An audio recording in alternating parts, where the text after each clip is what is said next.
Assalamu alaikum warahmatullahi wabarakatuh. Subject Computer Application for 12th Standard C Section.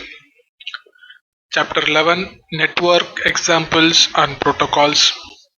Last class we completed the part 1 of the same lesson. Now in this session we are going to start the second part of chapter number 11. So last class we discussed about introduction and compare internet, intranet and extranet. Now, in this class, we are going to discuss the topics, three important topics of this chapter 11. Number one, mobile networks, WLANs 802.11 and RFID. Let's start our class. So, first is mobile network. This network is otherwise called as cellular network. So this network is made up of a large number of signal areas called cells.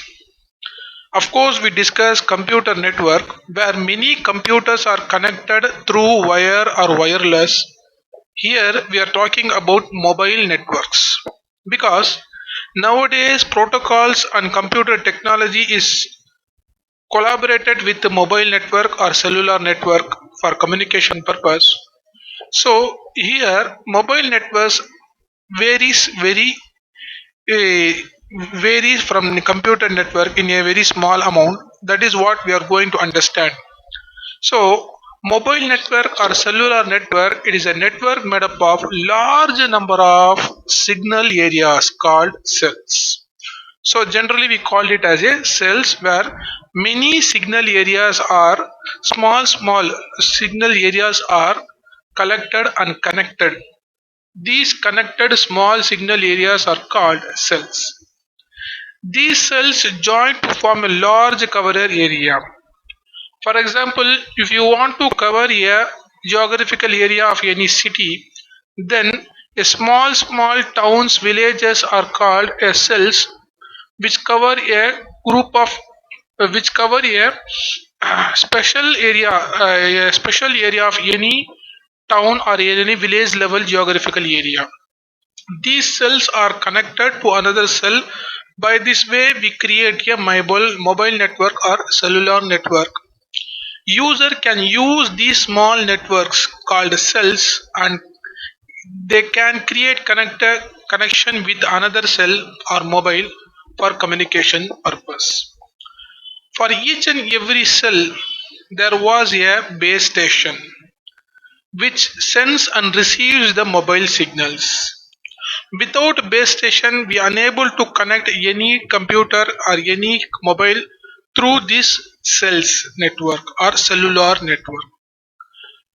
Mobile network, whenever we call from any mobile device, these networks connect to the particular mobile device to the nearest base station.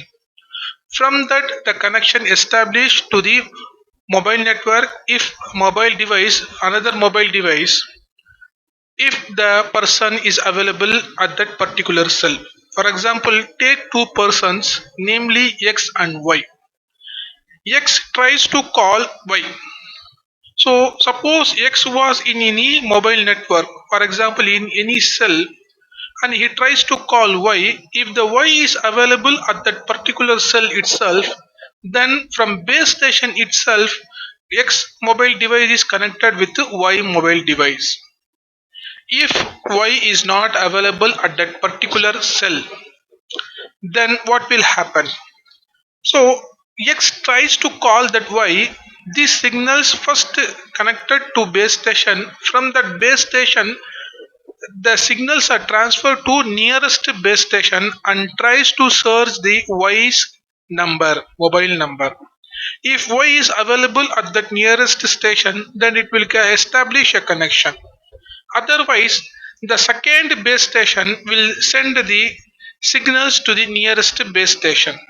In this way, all base stations will create a connection, establish connection from one base station to another base station till the Y number is get connected. In this way, cellular networks works. So, cells may be called it as a large towns as the number of users in the area is more. Because in large towns like Ambur or Velur, we can call these geographical areas are called towns. In size, they are big, but when we call about the users, so how many numbers of users in that particular town, it depends upon the coverage of the cell. So communication over mobile network is be made up of voice, data, image, and text images. Nowadays, of course, at the early days, we use a cellular network only for voice communication, but nowadays we use cellular network for voice, data, image, and text messages also.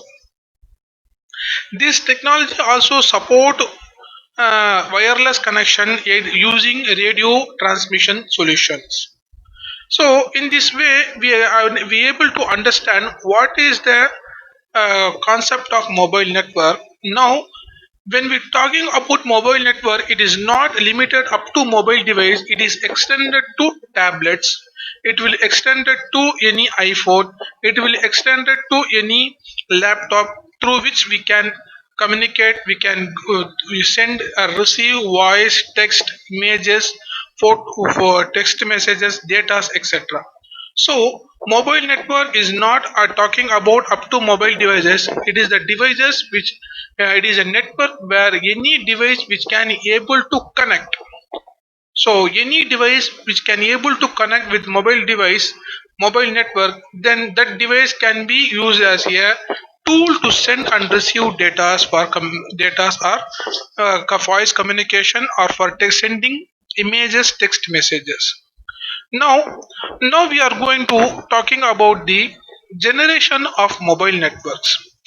There are something around six generation in mobile network. First generation is established in 1981. That is called 1G. Second generation is called as 2G. It was established in 1991. After that, there was a bridge that for second and third generation, that is the third point.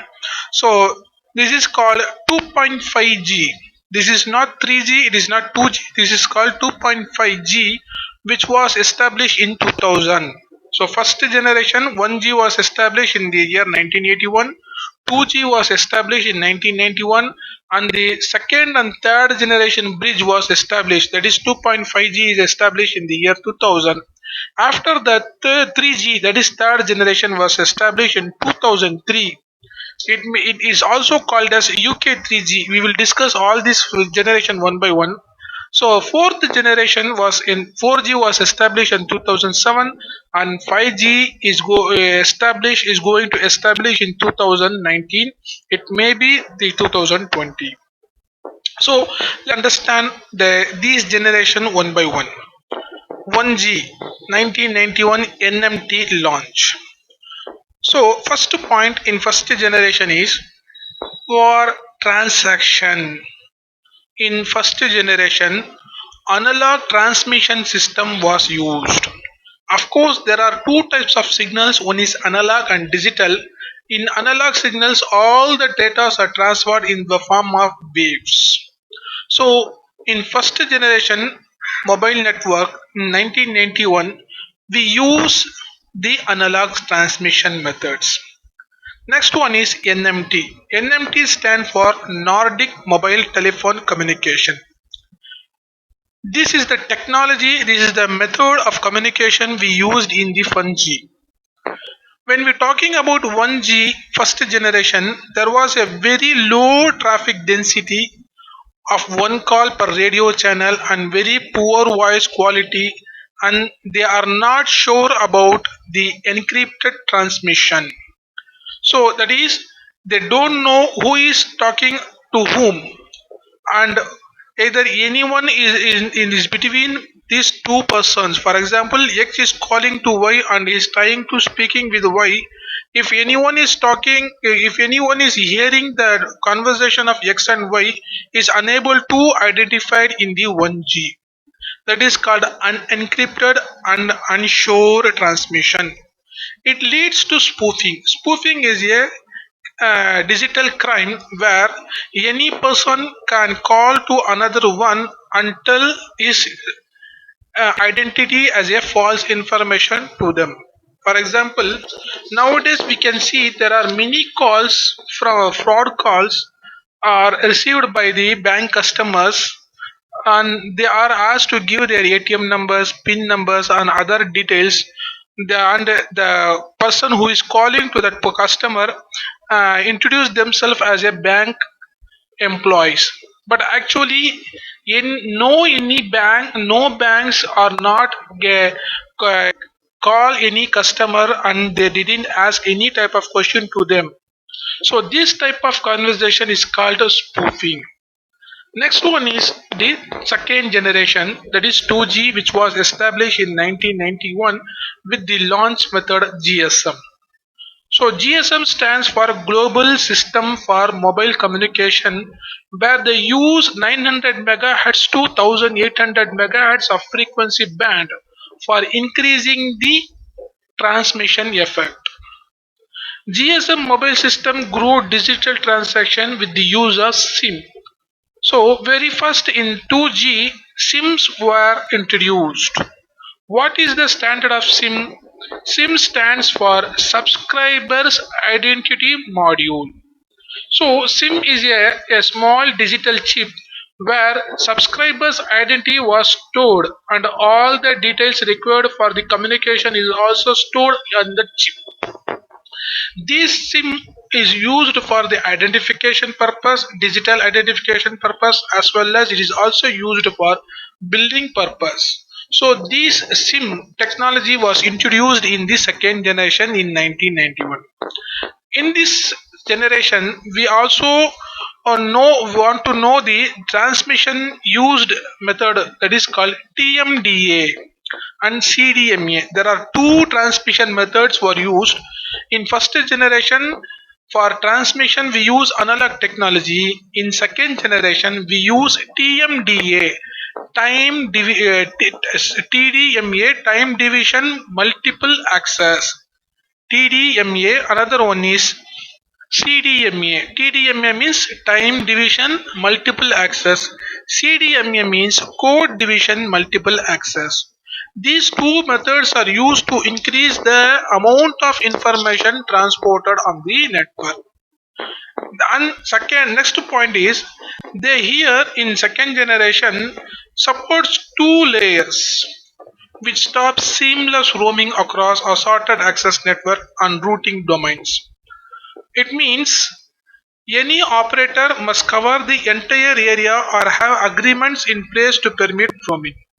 It means any subscriber who are trying to call to in someone, that subscriber should agree and should get the permission from the provider, service provider, to call that particular purpose, and he should get the permission for whole area. For example, in 2G mobile network in 1991, you may know that there are two types of call charges were collected from the customers.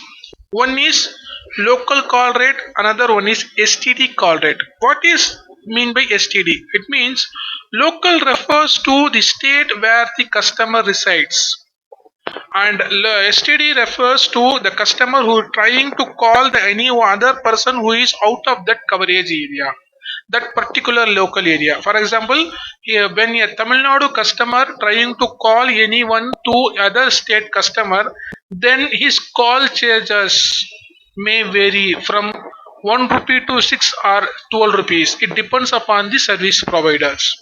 So these type of techniques, this type of charging methods, that is local call rates, STD call rates, was calculated and collected from the customer, that is mobile users, by the service providers in 2G network in the year 1991. Next one is third. the second and third generation bridge, that is called 2.5G. It was introduced in the year 2000, where the GPRS technology was introduced. So this is the gap, this is the bridge years between second and third generation area period. It was introduced in the purpose of sending and receiving data like messages, pictures, emails through mobiles. So in 2000 only, by using mobiles, we can send messages, picture messages, emails, and we also receive emails, picture messages, and messages. That is called MMS, multimedia messaging systems, was introduced in 2.5G, that is here in 2000, by because of introducing a new technology called GPRS. GPRS stands for General Packet Radio Services. So this GPRS technology mainly focused on sending and receiving picture messages, video messages, and emails through mobiles. Before that, before this generation, there was no option to send or receive any picture or email or video messages through mobile devices. Next technology which was used in this bridge area is, that is 2.5 generation, is Edge. Edge stands for Enhanced Data Rates for Global Evaluation. GSM data transmission rates typically reached 9.6 kilobits per second. This is the speed of this uh, Edge and GPRMS. Now the popular operating speeds up to 115 kilobits per second, and laterly it was maximized up to 384 kilobits per second by using Edge. Initially, the speed of the GPRS is 9.6 kilobits, but it was increased up to 384 kilobits per second because of the Edge. Next generation is third generation, that is 3G, which was introduced in 2003. This generation is otherwise called first UK 3G launch. This mobile system merges different technologies which was very successful in previous generation, like first generation, second, and 2.5 generation. Technologies which are very effective in transmission of data are merged in this 3G. To increase the standards, to increase the higher frequency band for transmission, and code division multiple access methods also used to increase the speed of voice video data. So because of merging all the technologies, the 3G can able to give the data rates up to 2 megabits per second. So next one, European standards in UMTS, Universal Mobile Telecommunication System, was used as a WCDMA. It stands for Wideband Code Division Multiple Access. In 2.5G we use only CDMA, but in 3G we use WCDMA. W means Wideband Code Division Multiple Access method technique obtain data rates between 384 kilobits and 2448 kilobits per second. In fact, some 3G suppliers, that is providers, uses ATM for their over the air network with MPLS or IP for their backbone network. So in 3G itself, some of the net suppliers use the multi-protocol label switching methods for transferring the data. Mobility still support at layer 2, and hence like through G it still prohibits seamless roaming beyond heterogeneous access network and routing domains. So it means still in 3G, after introducing the WCDMA and UMTS and the MPLS, mobile service providers unable to cover the two layer problem. That is, the person who is unable to call the other state person without charges, extra charges, because the network and routing domains are different and they cannot access.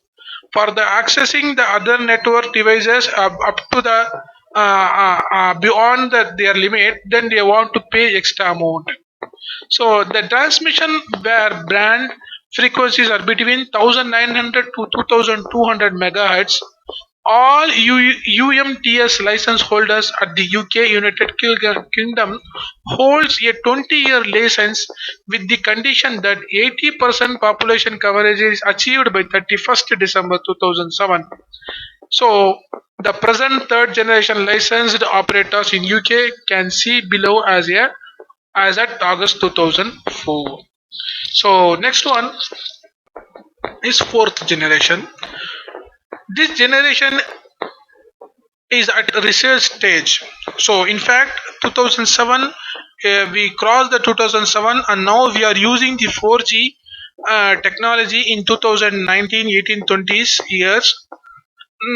But what is the features of 4G? 4G was based on the ad hoc network modeling where there was no need for fixed infrastructure operation. Ad hoc networking requires a global mobility features, for example, mobile IP. So in 4G, uh, the mobile networks or cellular networks are converted into a similar pattern like a computer network.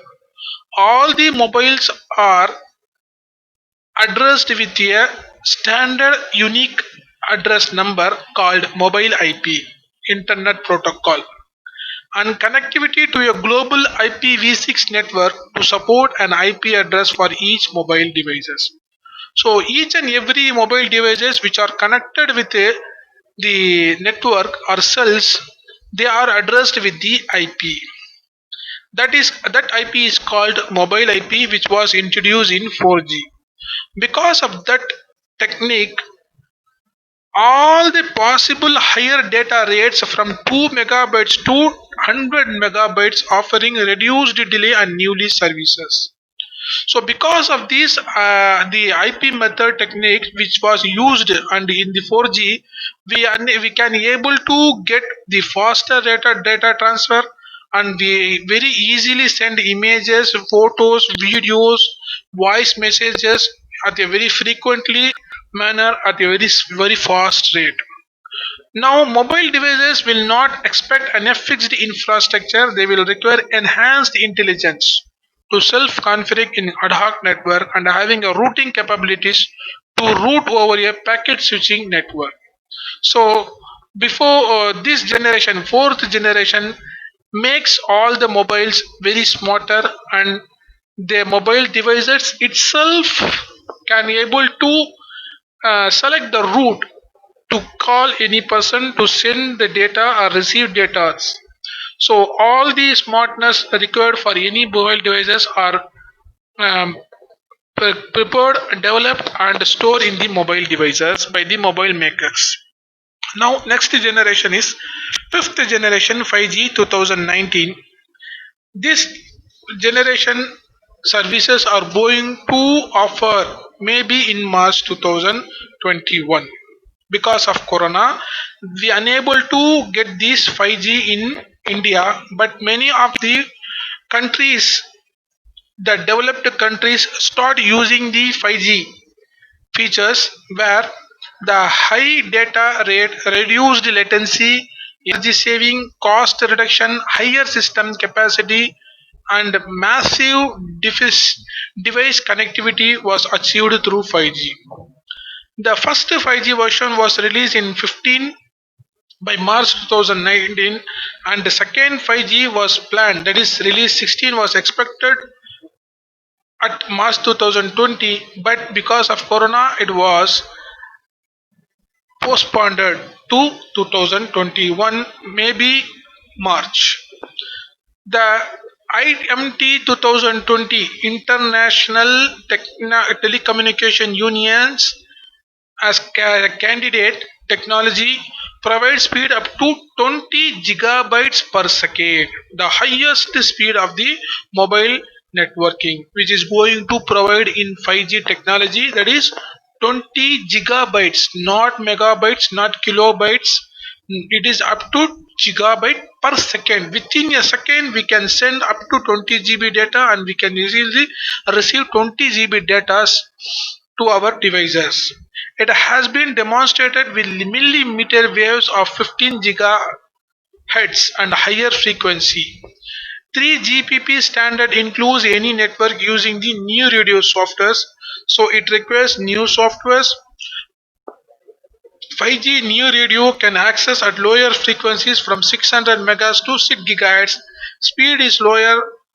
Frequencies are only modest higher than 4G system, estimated at 15% to 50% faster compared to 4G. The 5G will be faster, 50% faster than 4G. So I hope you understand the different generation of mobile networks.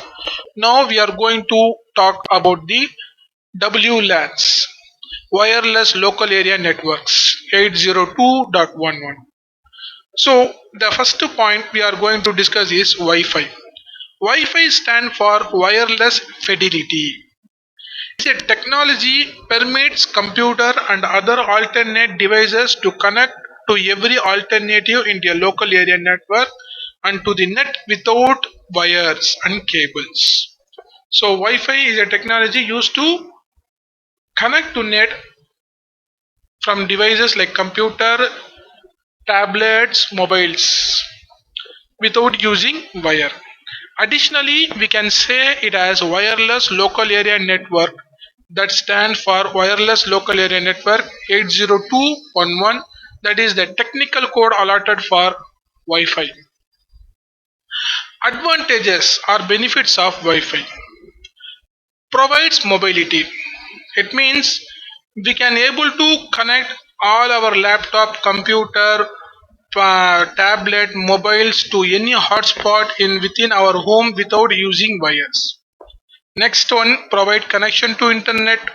Third one, flexibility of LAN, ensure connectivity.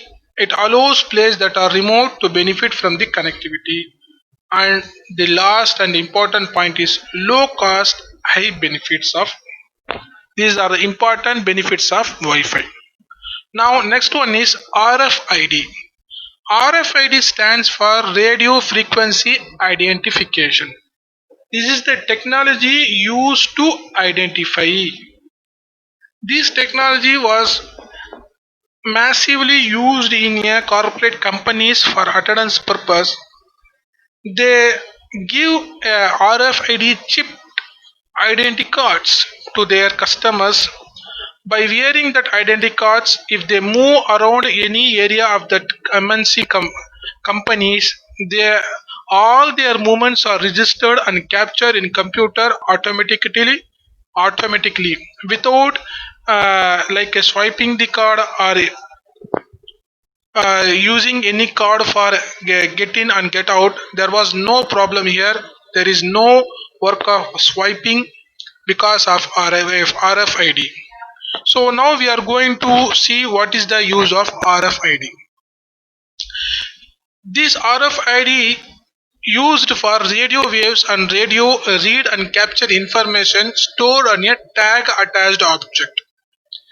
Tag can be read from several feet away and does not need to be direct line of sight of the reader to be tracked. So RFID is a chip which is used to read store the data of any person, and the reader can read the data from the chip, but there was no necessity for connecting the chip and reader directly. RFID is made up of two parts, a reader and a tag are labeled. RFID tags are installed with a transmitter and receiver. So each and every RFID is installed with a transmitter and receiver. RFID components on the tag has two parts. One is microchip which store the process information, and the antenna to receive and transmit a signal. The tag replies the information from its memory back. The reader will transmit to read the result of RFID computer. So here in this diagram you can see the RFID tag. So this is the tag inside the RFID chip. You can see there was a chip inside the tag, and this is the antenna coil which is used to send and receive the transmit or receive the data. This is the substrate. So this chip will store all the necessary information, that is identification data are stored in this chip. This RFID is inserted in any card, and that card is provided to all the employees. By using that card, by holding that card, they can move around their companies. All their moving and login logout process were captured by the readers without direct communication between the chip or card, between the card and the reader. This reader will capture all the information from any RFID chip with from the few feet. It may be from above, from up to 10 feet distance. This reader can capture the information of this chip without the direct contact between the chip, RFID chip, and the reader. So there are two types of chip. One is passive RFID, another one is active RFID. When we talking about passive RFID, will be used to read a radio wave energy to really its stored information back to the reader. So here passive RFID tag will use the reader radio waves. So our passive RFID requires energy from reader, and by using the energy provided by the reader, it can store the information back to the reader. But active or battery powered RFID is installed with small battery that powers broadcast the information. So passive RFID required energy for reading and writing process. That energy was provided by the reader's radio wave, whereas active RFID is installed with a battery which by that small battery provide the energy for reading writing process. Next one, the we are talking about the main component of RFID system. One is tag, another one is reader. So this is the tag, this is the reader. This tag is inserted in the microchip, and each and every tag has silicon microchip attached to a small antenna and mounted on a substrate, that is the card. The reader has a scanner and antennas to transmit and receive signals used for communication. The third important component of RFID system is a controller. This RFID may be passive or active, but there was no any types, other types in reader. There was only one reader. So this chip may be passive, may be active. If the chip is passive, then energy is required for reading writing process or access from the reader. If the chip is active, then within this chip there must be a small battery which provide all the energy required for reading writing process of RFID. Next one is the important component of RFID other than this RFID tag and reader is controller. So controller refers to any host computer with a microprocessor which receives the reader input and process the data. So next one is the types of RFID. As we already discussed, RFID systems have two types. One is active, another one is passive. Active RFID has its own power source. These systems used for large distance and to track high value goods per vehicle. Passive RFID system gets power through the reader. So now we are going to see the difference between the active RFID and passive RFID. So next point is working of passive RFID. The first method. Passive RFID system using induction coupling method.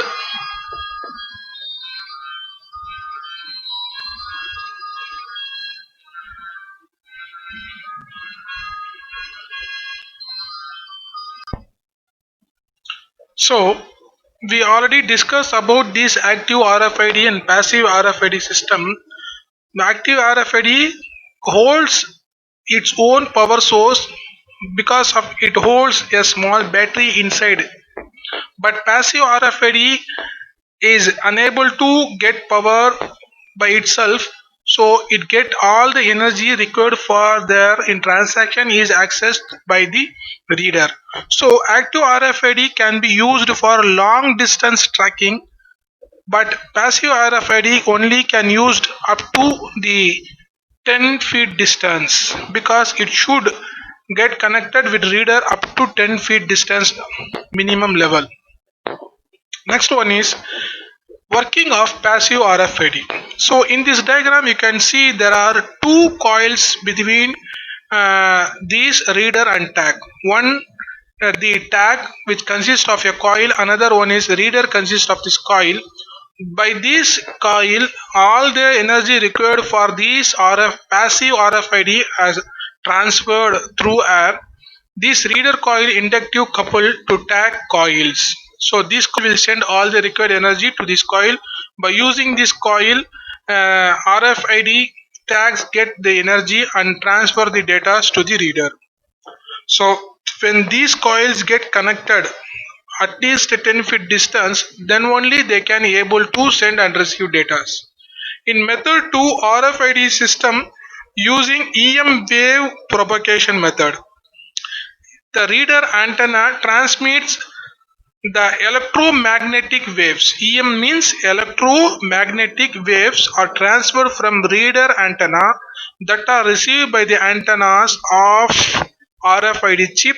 By using this uh, power of electromagnetic waves, they can use to send receive data to reader. So very first reader send electromagnetic signals to the tag. This tag antennas will receive the signal, that is EM electromagnetic waves, and send back the required information, that is data, to the reader. The tag antenna reflects back to the received signal. These are the two methods. Here we use reader coil inductive method. Here we use EM wave method, electromagnetic wave method. Both the methods are used in passive RFID method. But in active RFID, here you can see the reader sent signal to the tag using antenna. There was no necessary for the contact of 10 feet distance between the reader and tag. We can do the higher distance uh, communication between RFID tag and antenna reader, because this tag active RFID itself contains a battery. By using that energy they send data, they receive data to the reader's antenna, and by using the reader, the host computer, the third component of RFID system, will collect all the necessary information through the reader. So this is the working principle of passive RFID and active RFID. So this is the end of the lesson. I hope you understand very well the concept of mobile network and generation of mobile network, Wi-Fi, benefits and advantages, and what is the concept of RFID, active and passive RFID. If you have any doubt, contact me. Clear all your doubts. Prepare well. Best of luck. Assalamu alaikum.